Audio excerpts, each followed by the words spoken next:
Hi students, we are going to continue distance learning today by reading more of Matilda. So I hope you're enjoying it. In the last couple chapters we learned about Miss Honey and Miss Trunchbull.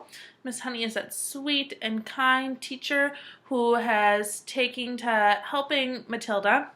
And Miss Trunchbull is the headmistress or the principal of the school who is not so sweet and kind. And we're going to learn more about Miss Trunchbull and Miss Honey and how they all kind of play into Matilda's life as we go through this book. So we are going to read chapters 9 and 10 today. And then later the video will be posted with the questions that you need to answer. So let's get started with chapter 9, which is called The Parents.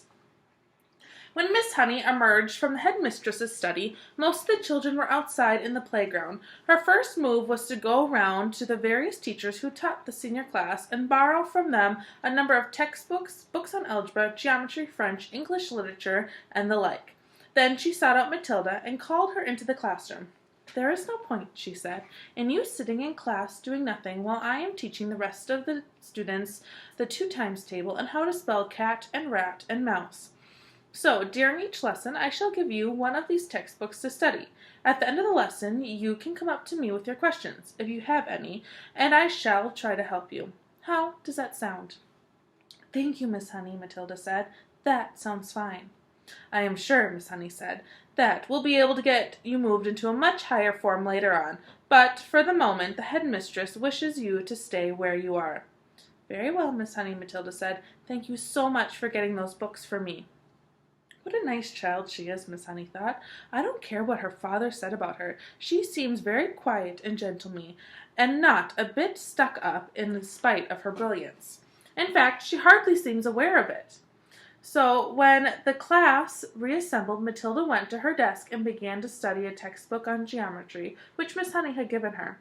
The teacher kept half an eye on her all the time and noticed that the child very soon became deeply absorbed in the book. She never glanced up once during the entire lesson. Miss Honey, meanwhile, was making another decision.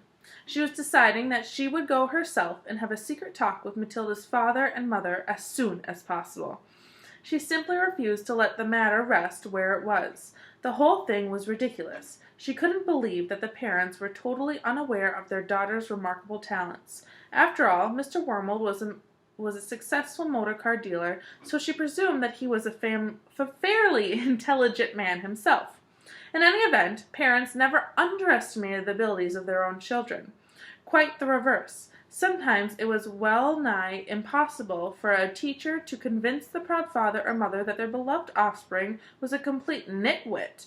Miss Honey felt confident that she would have no difficulty in convincing Mr. and Mrs. Wormwood that Matilda was something very special indeed. The trouble was going to be to stop them from getting over-enthusiastic. And now Miss Honey's hopes began to expand even further. She started wondering whether permission might not be sought from the parents for her to give private tuition to Matilda after school.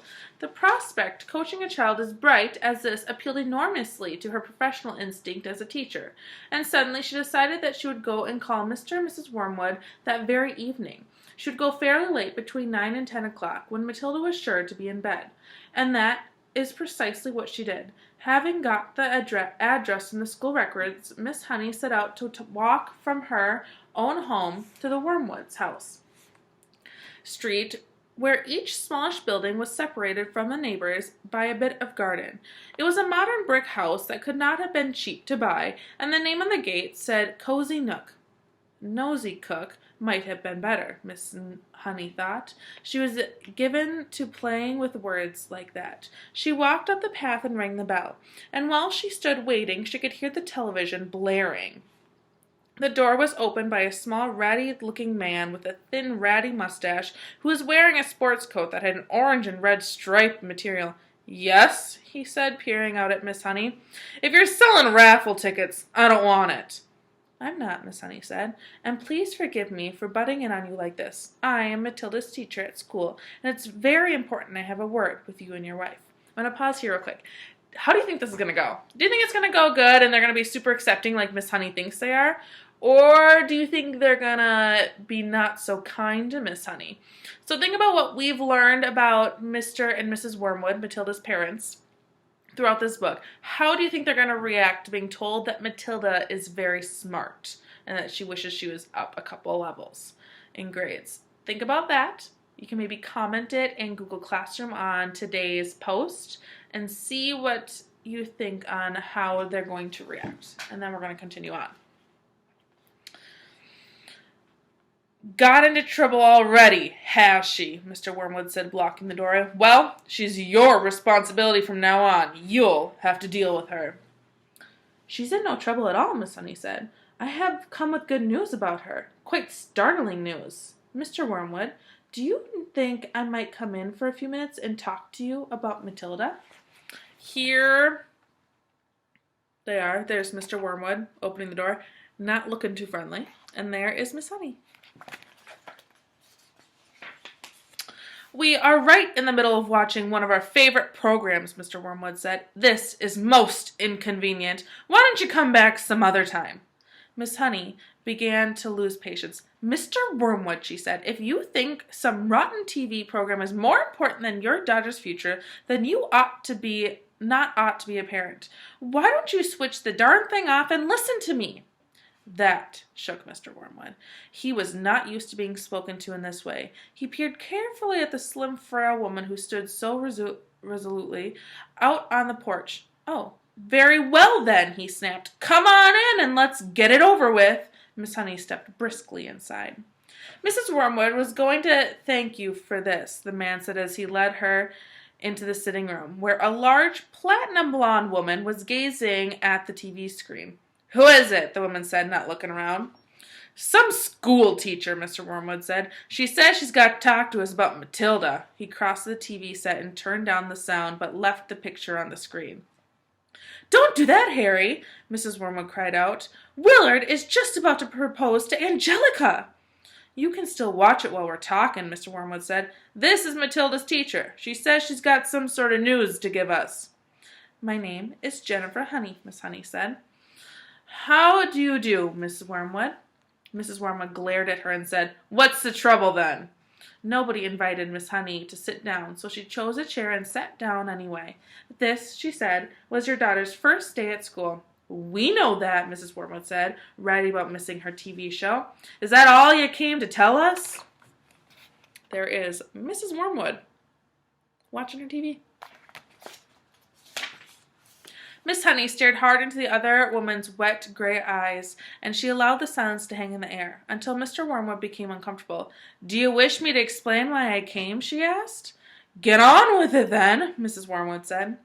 I'm sure you know, Miss Honey said, that children in the bottom class at school are not expected to be able to read or spell or juggle with numbers when they first arrive. 5-year-olds cannot do that. But Matilda can do it all, and if I am to believe her, I wouldn't, Mrs. Wormwood said. She was still ratty about losing the sound on her TV. Was she lying then, Miss Honey said, when she told me that nobody taught her to multiply or read? Did either of you teach her? Teach her what? Mr. Wormwood said. To read books, Miss Honey said. Perhaps you did teach her. Perhaps she was lying. Perhaps you have shelves full of books all over the house. I wouldn't know. Perhaps you are both great readers. Of course we read, Mr. Wormwood said. Don't be so daft, which means dumb. I read the autocar and the motor from cover to cover this week. This child has already read an astonishing number of books, Miss Honey said. I was simply trying to find out if she came from a family that loved good literature. We don't hold with book reading, Mr. Wormwood said. You can't make a living room for sitting on your fanny and reading storybooks. We don't keep them in the house. I see, Miss Honey said. Well, all I came to tell you is that Matilda has a brilliant mind. But I expect you knew that already. Of course I knew she could read, the mother said. She spends her life up in her room buried in some silly book. But does it not intrigue you, Miss Honey said, that a little 5-year-old child is reading long adult novels by Dickens and Hemingway? Doesn't that make you jump up and down with excitement? Not particularly, the mother said. I'm not in favor of blue stocking girls. A girl should think about making herself look pretty so she can get a good husband later on. Looks more important than books, Miss Hunky. The name is Honey, Miss Honey said. Now, look at me, Miss Wormwood said. There they are. Look at me, Miss Wormwood said. Then look at you. You chose books. I chose looks. Miss Honey looked at the plain, plump person with the smug suit pudding face who was sitting across the room. What did you say? She asked. I said you chose books and I chose looks, Mrs. Wormwood said. And who's finished up the better off? Me, of course. I'm sitting pretty in a nice house with a successful businessman, and you're left slaving away teaching a lot of nasty little children the ABC. Quite right, Sugarplum, Mr. Wormwood said, casting a look of such simpering sloppiness at his wife, it would have made a cat sick. Miss Honey decided that if she was going to get anywhere with these people, she must not lose her temper. I haven't told you all of it yet, she said. Matilda, so far as I can gather, at this early stage, is also a kind of mathematical genius. She can multiply complicated figures in her head like lightning. What's the point of that when you can buy a calculator, Mr. Wormwood said. A girl doesn't get a man by being brainy, Mrs. Wormwood said. Look at that film star, for instance, she added, pointing at the silent TV screen, where a female was being embraced by an actor in the moonlight. You don't think she got him to do that by multiplying figures for him, do you? Not likely. And now he's going to marry her, and you see, if he doesn't, and she's going to live in a mansion with a butler and lots of maids. Miss Honey could hardly believe what she was hearing. She had heard that parents like this existed all over the place, and that their children turned out to be delinquents and dropouts, but it was still a shock to meet a pair of them in the flesh. Matilda's trouble, she said, trying once again, is that she is so far ahead of everyone else around her that it might not be worth thinking about some extra kind of private tuition. I seriously believe that she could be brought up to university standard in 2 or 3 years with proper coaching. University? Mr. Wormwood shouted, bouncing up in his chair. Who wants to go to university, for heaven's sake? All they learn there is bad habits. That's not true, Miss Honey said. If you had a heart attack this minute and had to call a doctor, that doctor would be a university graduate. If you got sued for selling someone a rotten second-hand car, you'd have to get a lawyer, and he'd be a university graduate too. Do not despise clever people, Mr. Wormwood, but I can see we're not going to agree. I'm sorry I burst in on you like this. Miss Honey rose from her chair and walked out of the room. Mr. Wormwood followed her to the front door and said, Good of you to come, Miss Hawks. Or is it Miss Harris? It's neither, Miss Honey said, but let it go. And away she went. So she went up to them and was like, hey, your daughter is super smart and amazing. You should be proud. Were they proud? No. They told her that she's lying and it's all fake. So we're going to continue on. Hi everyone, I might look like I'm in a slightly different spot. I had to pause the video and answer a call on Google Hangouts for a student, so I had to pause, and I'm coming back to read the next chapter. Okay, so we had left off on chapter 10, which is called Throwing the Hammer. The nice thing about Matilda was that if you had met her casually and talked to her, you would have thought she was a perfectly normal 5-and-a-half-year-old child. She displayed almost no outward signs of her brilliance, and she never showed off.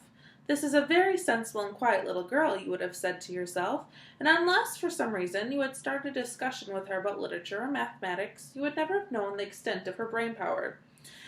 It was, therefore, easy for Matilda to make friends with other children.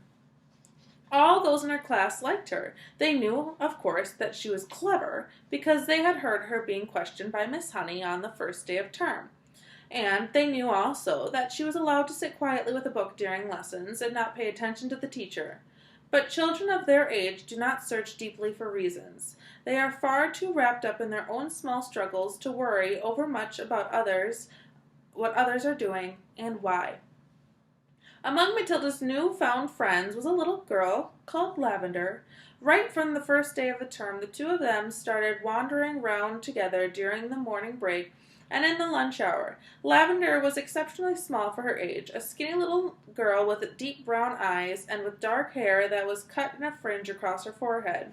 Matilda liked her because she was gutsy and adventurous. She liked Matilda for exactly the same reasons. Before the first week of term was up, Awesome tales about the headmistress, Miss Trunchbull, began to filter through to the newcomers. Matilda and Lavender, standing in a corner of the playground during a morning break of the third day, were approached by a rugged 10-year-old boy with a boil, 10-year-old, with a boil on her nose, called Hortensia. "New scum, I suppose," Hortensia said to them, looking down from her great height. She was eating from an extra-large bag of potato chips and digging the stuff out in handfuls. "Welcome to Borstal," she added, spraying bits of food out of her mouth like flakes. The two tiny ones, confronted by this giant, kept a watchful silence. "Have you met the Trunchbull yet?" Hortensia asked. "We've seen her at prayers," Lavender said, "but we haven't met her." "You've got a treat coming to you," Hortensia said. "She hates very small children. She therefore loathes the bottom class and everyone in it. She thinks 5-year-olds are grubs and haven't yet hatched out." In went another fistful of crisps, and when she spoke again, out sprayed crumbs. "If you survive your first year, you may just manage to live through the rest of your time here. But many don't survive. They get carried out on stretchers screaming. I've seen it often." Hortensia paused to observe the effects of her remarks. So there is Hortensia talking to Matilda and Lavender, spitting food out of her mouth as she talks, which is just lovely. They seemed pretty cool, so the large child decided to talk with them further and share more information. "I suppose you know the Trunchbull has a lock-up cupboard in her private quarters called the Chokey. Have you heard of the Chokey?" Matilda and Lavender shook their heads and continued to gaze up at this giant. Being very small, they were inclined to mistrust any creature that was larger than they were, especially senior girls. "The Chokey," Hortensia went on, "is a very tall but very skinny cupboard. The floor is only 10 inches square, so you can't sit down or squat in it. You have to stand.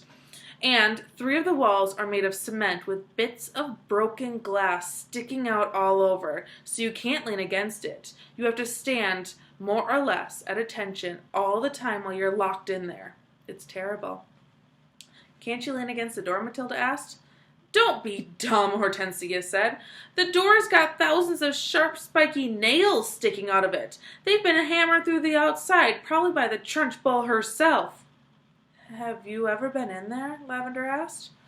"My first term, I was in there 6 times, Hortensia said. "Twice for a whole day, and the other times for 2 hours each. But 2 hours is quite bad enough. It's pitch dark, and you have to stand up dead straight, and if you wobble you get spiked either by the glass of the walls or the nails on the door."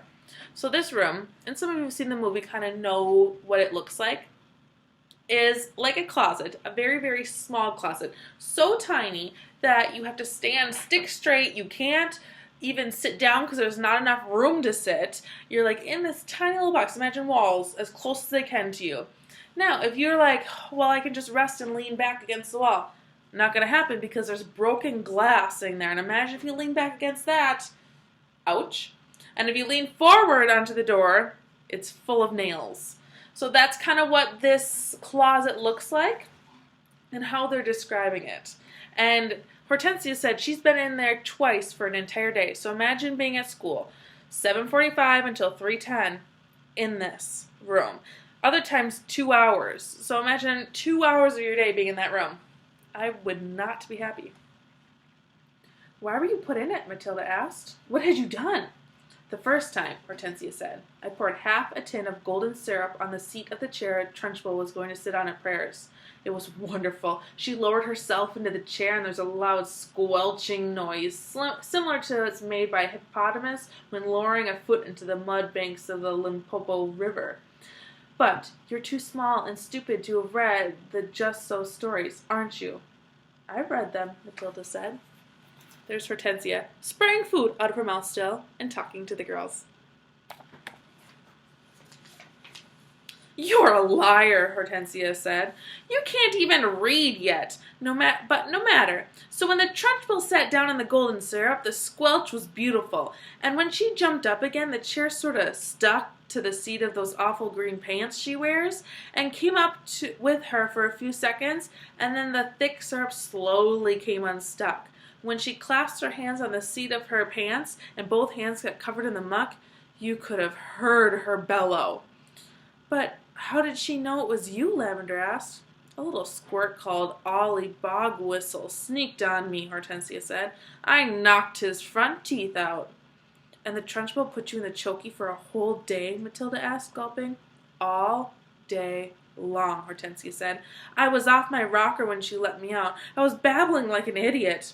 "What were the other things you did to get put in the chokey?" Lavender asked. "Oh, I can't remember them all now," Hortensia said. She spoke with an air of an old warrior who had seen so many battles that bravery had become a commonplace for him. "It's all so long ago," she added, stuffing more chips in her mouth. "Ah, yes, I remember one. Here's what happened. I chose a time when I knew the Trunchbull was out of the way teaching the 6 formers, and I put up my hand and asked to go to the bogs. But instead of going there, I sneaked into the Trunchbull's room, and after a speedy search, I found the drawer where she kept all of her gym knickers." "Go on," Matilda said, spellbound. "What happened next?" I had sent away by post, or mail, you see, for this very powerful itching powder," Hortensia said. "It cost $50 a packet, and it was called the Skin Scorchers. The label said it was made from powdered teeth of deadly snakes, and it was guaranteed to raise welts the size of walnuts on your skin. So I sprinkled this stuff inside every pair of knickers," which is underwear, "in the drawer, and then folded them up carefully." Hortensia paused to cram more chips in her mouth. "Did it work?" Lavender asked. "Well," Hortensia said, "a few days later, during prayers, the Trunchbull suddenly started scratching herself like mad. I said to myself, here we go. She's changed for gym already. So all of a sudden, at prayers, she starts itching." There is Hortensia putting the itching powder on Miss Trunchbull's knickers. It was pretty awful to be sitting there watching it all and knowing that I was the only person in the whole school who realized exactly what was going on inside Miss Trunchbull's pants. I felt safe, too. I knew I couldn't be caught. Then the scratching got worse. She couldn't stop. She must have thought she had a wasp's nest down there. And then, right in the middle of the Lord's Prayer, she leapt up, grabbed her bottom, and rushed out of the room. Both Matilda and Lavender were enthralled. It was quite clear to them that they were, at this moment, standing in the presence of a master. Here was somebody who had brought the art of skullduggery to the highest point of perfection. Somebody, moreover, who was willing to risk life and limb in pursuit of her calling. They gazed in wonder at this goddess, and suddenly even the boil on her nose was no longer a blemish, but a badge of courage. So they're staring at this older student in awe, like, oh my gosh, she's amazing. Think of all the tricks she's pulled. "But how did she catch you that time?" Lavender asked, breathless with wonder. "She didn't," Hortensia said, "but I got a day in the chokey just the same." "Why?" they both asked. "The Trunchbull," Hortensia said, "has a nasty habit of guessing. When she doesn't know who the culprit is, she makes a guess at it. And the trouble is, she's often right. I was the prime suspect this time because of the golden syrup job, and although I knew she didn't have any proof, nothing I said made any difference. I kept shouting, 'How could I have done it, Miss Trunchbull? I didn't even know you kept any spare knickers at school. I didn't even know what itching powder is. I've never heard of it.' The lying didn't help me in spite of my great performance I put on. The Trunchbull simply grabbed me by one ear and rushed me to the chokey at the double, and threw me inside and locked the door. That was my second all-day stretch. It was an absolute terror. I was spiked and cut all over when I came out." "It's like a war," Matilda said. "You're darn right it's like a war," Hortensia cried, "and the casualties are terrific. We are the Crusaders, the gallant army, fighting for our lives with hardly any weapons at all, and the Trunchbull is the Prince of Darkness, the foul serpent, the fiery dragon, with all the weapons at our command. It's a tough life. We all try to support each other." You can rely on us, Lavender said, making her height of 3 feet 2 inches stretch as tall as possible. No, I can't, Hortensia said. You're only shrimps. But you never know. We may find a use for one day in some undercover job. Tell us just a little bit more about what she does, Matilda said. Please do. I mustn't frighten you before you've been here a week, Hortensia said. You won't, Lavender said. We may be small, but we're quite tough. Listen to this, then, Hortensia said. Only yesterday, the Trunchbull caught a boy called Julius Rotwinkle eating licorice all sorts during the scripture lesson, and she simply picked him up by one arm, flung him clear out the open classroom window. Our classroom is one floor up, and we saw Julius Rottweiler go sailing out over the garden like a frisbee and landing with a thump in the middle of the lettuces. Then the Trunchbull turned to us and said, "From now on, anybody caught eating in class goes straight out the window." Did this Julius Rottweiler break any bones? Lavender asked. Only a few, Hortensia said. You've got to remember that the Trunchbull once threw the hammer for Britain in the Olympics, so she's very proud of her right arm. What's throwing the hammer? Lavender asked. The hammer, Hortensia said, is actually a cannonball on one end and a long wire, and the throw whiskers it around and around his or her head faster and faster and then lets it go. So it's this ball on like a chain, and they throw it around and around and around and let it go and see who can shoot the farthest or throw it the farthest. You have to be terrifically strong. The Trunchbull will throw anything just to keep her arm in, especially children. Good heavens, Lavender said. I once heard her say, Hortensia went on, that a large boy is about the same weight as an Olympic hammer, and therefore he's very useful in practicing these skills. At that point, something strange happened. The playground, which up to then had been filled with shrieks and shouting of children play, all at once became as silent as a grave. So there is the student flying out the classroom window. So Miss Trunchbull locked people in the chokey. Now she's thrown a kid out a window. What else do you think she does? So now the sound has stopped on the playground. Watch out, Hortensia whispered. Matilda and Lavender glanced around and saw the gigantic figure of Miss Trunchbull advancing through the crowd of boys and girls with menacing strides. The children drew back hastily to let her through, and her progress across the asphalt was like that of Moses going through the Red Sea when the waters parted. A formidable figure she was, too, in her belted smock and green pants. Below the knees, her calf muscles stood out like grapefruits inside stockings. Amanda Thripp, she was shouting. You, Amanda Thripp, come here. Hold your hats, Hortensia whispered. What's going on? Lavender whispered back. That idiot Amanda, Hortensia said, has let her long hair grow even longer during the holidays, and her mother has plaited them into pigtails. Silly little thing, so they're braided into pigtails. Why silly? Matilda asked. If there's one thing the Trunchbull can't stand, it's pigtails, Hortensia said. Matilda and Lavender saw the giant in green pants advancing on a girl about 10 who had her hair braided in golden pigtails hanging over her shoulder. Each pigtail had a blue satin bow on the end of it, and it all looked very pretty. The girl wearing the pigtails, Amanda Thripp, stood quite still, watching the advancing giant, and the expression on her face was one that you might find on the face of someone who is trapped in a small field with an enraged bull, which is charging flat out towards her. There is Miss Trunchbull with Amanda Thripp. The girl was glued to the spot, terror-struck, pop-eyed, quivering, knowing certain that the day of judgment had come for her. At last, Miss Trunchbull had now reached the victim and stood towering over her. I want those filthy pigtails off before you come back to school tomorrow, she barked. Chop 'em off and throw 'em in the garbage, you understand?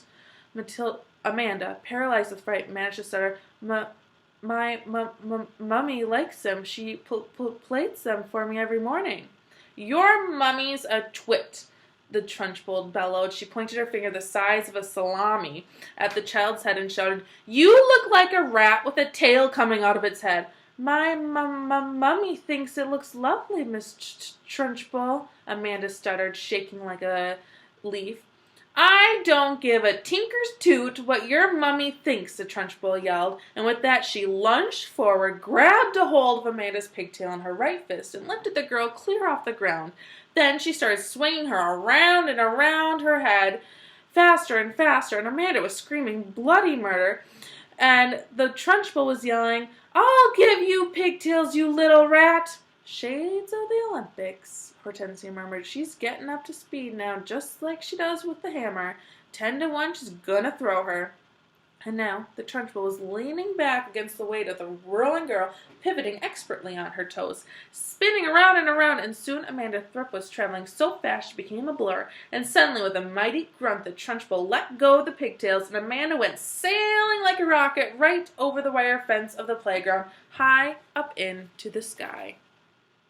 So there is Amanda, and there's Miss Trunchbull swinging her around.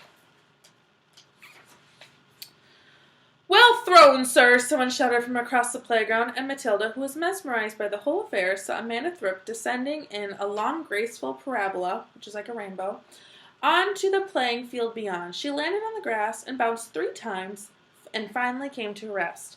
Then, amazingly, she sat up. She looked a little dazed, and who could blame her? But after a minute or so, she was on her feet again, running back towards the playground. The Trunchbull stood on the playground, dusting off her hands. "Not bad," she said, "considering I'm not in strict training." "Not bad at all." She strode away. "She's mad," Hortensia said. "But don't the parents complain?" Matilda asked. "Would yours?" Hortensia said. "I know mine wouldn't. She treats the mothers and fathers just the same as the children, and they're all scared to death of her. I'll be seeing you sometime, you two." And with that, she sauntered away. So there is Amanda Thrupp after she landed in the field. So that is the end of that chapter. Those are some kind of the crazy stories about what Miss Trunchbull does. Think to yourself, would you want Miss Trunchbull as your headmistress? Comment on this video if you think she would be a nice principal to have. Would you enjoy having her as your principal? Do you kind of like Mr. Zebarth? So comment on this, and then I'll be posting the questions a different day. I hope everything's going well, and let me know if you have any questions or you just want to let me know what you think of this book so far. Feel free to call my Hang-On and go, "Whoo, Miss Preister," or "Miss Sibbald, that chapter was crazy." Okay, good job, and keep up the good work. Bye.